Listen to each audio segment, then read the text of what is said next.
Welcome back to another video.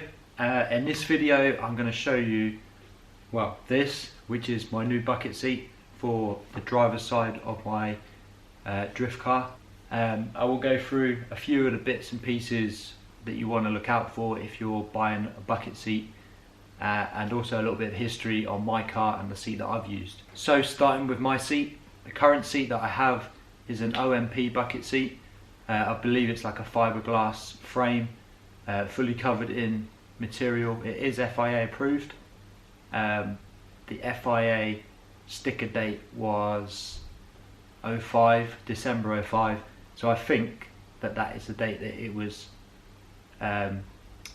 homologated, I think. So basically I think you have 4 years from then, or it might be 5, I'm not sure exactly, but either way, when I got the car, my original S13, not this one, back in 2008 I think it was, that seat would have just gone out of date if it was 05 that it was registered. So 4 years, 5 years, it would have been out of date anyway. Luckily the BDC only state that you need to have an FIA approved seat and it has to be in good condition, so therefore nothing should happen to the seat anyway, as long as it's not been involved in an accident, it's not been damaged, abused or anything like that. It shouldn't deteriorate as far as I'm aware. So those seats that are out of date should be good for competition, especially drifting anyway at the moment. The seat that I've got currently is an extra large seat. I like the width. I've tried the narrower ones. In the passenger seat I've got a Cobra Imola, a Driftworks one, and that is so narrow that I can barely fit in the seat. It literally squeezes my legs together. For someone of my size, I'm pretty much 6 foot tall, and I'd say I've got quite wide kind of legs and hips, so I need the space. I want to be comfortable, and with drifting, although you want to be secure and snug in the seat, you need to have a bit of movement, a bit of freedom, because quite often you are sat around waiting to drift for a lot longer than you are actually drifting, if that makes sense. You know, you're in the car queuing up, ready to go out or whatever. So yeah, so that seat was great. However, what led me to buy or purchase the new seat, there were 2 reasons. One, when I went to the last round of the BDC in July 2019, they had a Simpson safety briefing, and basically Simpson, who make they definitely make hands devices and helmets, I think they make a few other products as well, they were a BDC sponsor, so they just basically offered advice and tips to make your car safer. So there's quite a lot of stuff there that I knew already, but then there was even more stuff that I didn't know, and stuff that was quite eye-opening. So I found that briefing really helpful and really useful, and part of me wishes that I'd made some notes and recorded it, because obviously you learn it at the time, you think you're going to remember it forever, and then you forget it. So yeah, the bits that I can remember, I made changes to the car, or started implementing changes, one of which being the bucket seat. So they said if you record yourself in the car driving or drifting, that you'd be surprised how much flex your seat has.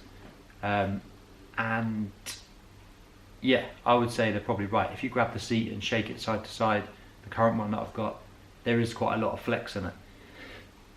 Now, I can't remember what the limit is, but it's something like the old regulations allowed the seat to move in any direction up to 20 centimeters, I believe it is, or 200 mil, and that is quite a lot of flex. Obviously in a crash, in a severe impact, which is not really what you want. You don't want the seat to move, ultimately. Anyway, the reason is there was a lot of flex in the seats, and you want a stiff seat, because in a crash you don't want the seat to go anywhere, because you're part of the seat effectively, you're strapped to it. So yeah, what they recommended ultimately was the carbon fibre seats. They're the stiffest, strongest, but they do come with a heavy price tag generally. So I looked at getting a new seat, because obviously mine being, well, now 15 years old, at least. Then I started looking at some of the seat brands, and one of the sponsors of the BDC is Corbeau. Corbeau, I knew that they were a seat manufacturer. I knew they'd been around for a while. I didn't realise that they were a British company until I started looking into them. I didn't know what Corbeau meant. I just assumed it was a foreign, like a French, German word. And when you look it up, it actually says it's a French word which translates to raven, so whatever that means. The guy that started the company, I believe, he was the first person to start a company producing racing specific seats back in 1950s and 1960s. So that is quite a lot of history, and they've done quite a lot of research over the years, and obviously this is where they are now, one of the leading motorsport seat providers and manufacturers in the world. So what a better company to go with. They were very helpful on the phone when I phoned them up, and obviously being a sponsor of the BDC, they were more than happy to give me the advice that I needed in terms of buying a seat. This seat exactly is the Corbeau Revenge, and I believe it's exactly the same seat that Ollie Bolton is running. I saw the seat in his car and I was like, wow, that looks good. I want some of that. It's made out of carbon Kevlar. As you can see, this kind of yellow and black weave. That is the look that I wanted. You can get it in, I believe it's like a fiberglass, which is just black. And then the next one up from this is the carbon fiber. So you'll have the carbon fiber weave. But again, the price jumps up. So this one sits in the middle of the price range, and yeah, hopefully it'll be stiffer and more rigid than the current seat that I've got, and offer better protection as well. Being an extra large, it's got the width, it's nice and comfortable, sitting it nice and snugly, but also it's got the height as well. When you're looking for a seat, you need to take your measurements, obviously from like the base of your spine to your shoulders, top of your shoulder, so you can get the right angle for the cutout for your harnesses. That's obviously quite important, because you need them to be at the right angle. You don't want them to be rising up. They are hand specific, but I'm not quite sure what that means, because I don't see that there's too much you can do to a seat to make it hand specific, but I'm not sure on that. Maybe if you know, drop a comment below. The other thing that's got that's different to my current seat is, and the other reason actually that I've gone for this new seat, is the wraparound head protection. Obviously in an accident, most people set their cars up and think of hitting something head on. So obviously your force and the rate that you slow down obviously is different to your head. So your head and your body travels forward, you're stopped by the harness, and if you're wearing a hands device, which you should be, then your head is protected by the hands device. But obviously in drifting and motorsport in general, you can get different types of accidents. If you were to get a side impact, obviously those forces are going to come from the side and your head's going to go sideways. Now the harness is going to keep you seated, or keep you strapped to the seat, and the hands device isn't really designed for side impacts. So as your head rolls over, if there's nothing to stop it, then potentially you could get an injury that way. Also, if there's anything that comes in from the side, bodywork, roll cage, anything that collapses in, there's nothing to protect it other than your helmet. So that's where these side bits come in. You can argue that in drifting, as you go sideways, your vision is obscured by obviously the side of the seat being in the way. I'm not sure that that plays too much of a part, but until I try this seat out, I'm not going to be able to really comment. All I know is that Formula Drift in America, they made it a regulation that you needed the side support on the top of the seat. So inevitably it will be coming to the BDC at some stage. I need to check the rules. I'm not 100% if it's already in force. It may well be from this year. but I thought, if I'm going to get a seat, I may as well get the ultimate in protection. Do it once, and then it's future-proofed for the next 4 years or so. So yeah, that is pretty much it. It's a pretty cool looking seat, as I'm sure you'll agree.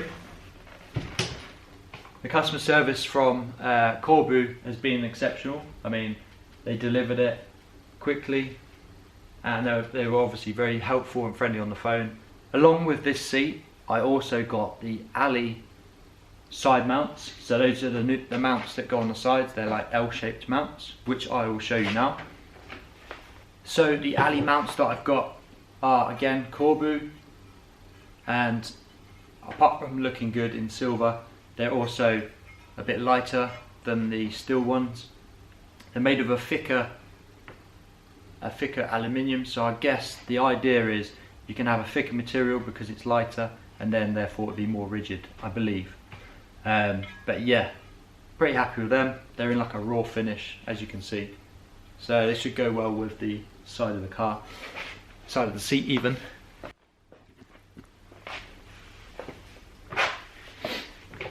So coming off of the back of the last round, one of the things that has been bugging me for a long time is the seating position.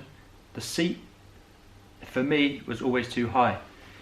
Now obviously in hindsight this is not a good thing, and obviously it's something I should have addressed a long time ago.